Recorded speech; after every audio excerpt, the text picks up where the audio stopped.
Computer-delivered IELTS, brought to you by Knowledge Island by Bilal.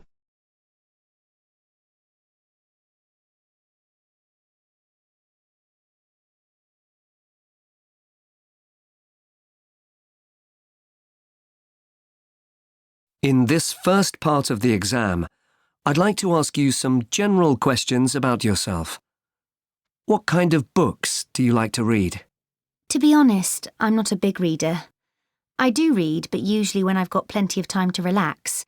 When I go on holiday, for example, then I tend to choose something that's popular at the time, something you find on the shelves in the shops. Which do you prefer to read, e-books or traditional books?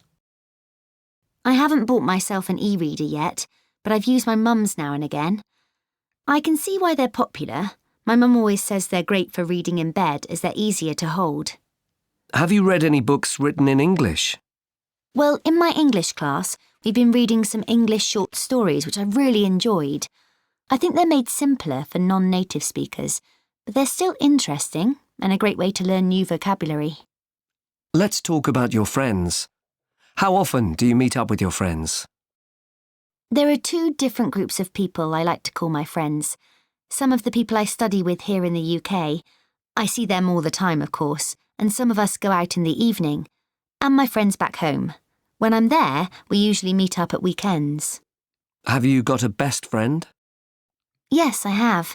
I've known Miguel for a long time. We went to primary school together, and we've been good friends ever since. We live in the same street as well, so even though we've both left school, we still see each other regularly. Which qualities do you value most in your friends? I think the most important thing is that they're honest. If I ask them for advice or for their opinion, I like them to tell me the truth.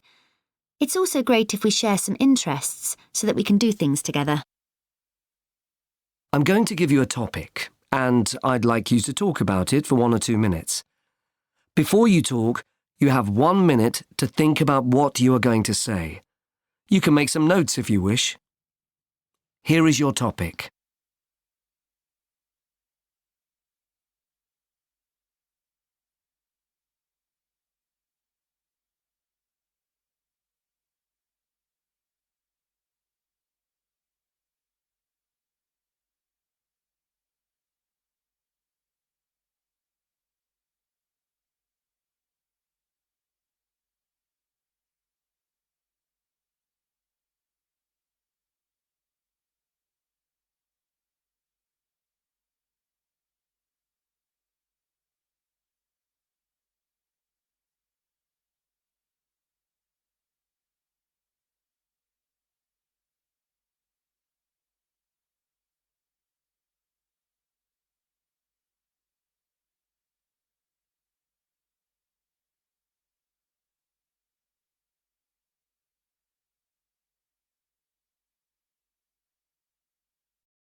Please start speaking now. I don't know if this is the most important letter I've ever received, but it was the first one that entered my head, so I think it must be significant. It was the letter I received from the Education Authority to tell me which school I was going to go to when I was 11 years old. I'd finished junior school earlier that summer, and I'd chosen the secondary school I wanted to go to. It was a good school, and most of my friends had chosen the same place. Obviously, we all wanted to stay together, but there was no guarantee that it would turn out that way. My family and I were on holiday when the letters were sent out, so most of my friends knew which school they were going to before I got home. I remember phoning one of them to find out if they'd heard anything, and she told me that they'd all got into the same school. I had to wait until we got home to find out if I got in too. It was terrible. What made it even worse was that this all happened towards the beginning of the holiday, so I had to wait a whole week until we got back. I can still see the postbox when we arrived home. It was full of letters, and it took a while to find the one we were looking for. My mum opened it. I was too nervous to do it myself. And I remember the big smile she had on her face when she read it. I'd got into the same school as my friends. I was so happy. I think I left my parents to unpack while I went to see my friends to celebrate. We've been talking about the subject of letters and communication. I'd like to discuss this subject with you with some more questions. Do you think letters will eventually be completely replaced by electronic mail? I think they probably will, yes.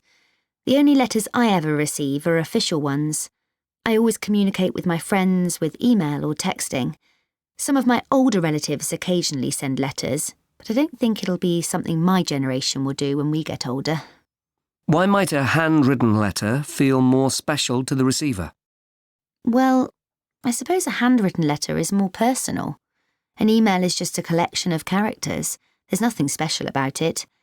But each word in a letter is unique, if you know what I mean.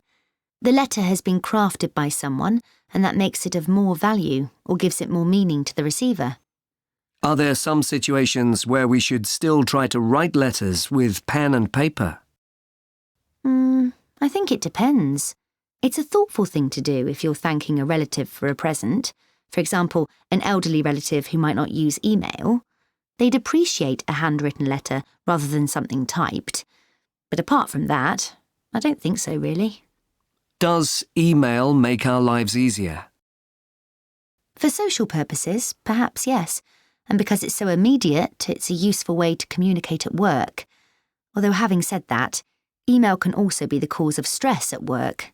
People expect a reply to an email almost immediately, so if you have lots of emails in your inbox, it can be quite demanding. In which ways is the written word more powerful than the spoken word? I think it's because the written word is permanent. Once it's on paper, it kind of exists. The spoken word is gone as soon as it's uttered. Also, we have more time to think about what we write, so that can make it more powerful. Do you think technological advances mean we have too much communication now? Yes, I think that's absolutely true. There are so many ways to communicate with people. TV, online newspapers or blogs, email and text messaging. I think we're bombarded with messages now, and a lot of us probably suffer from information overload. Thank you very much. That is the end of the speaking test.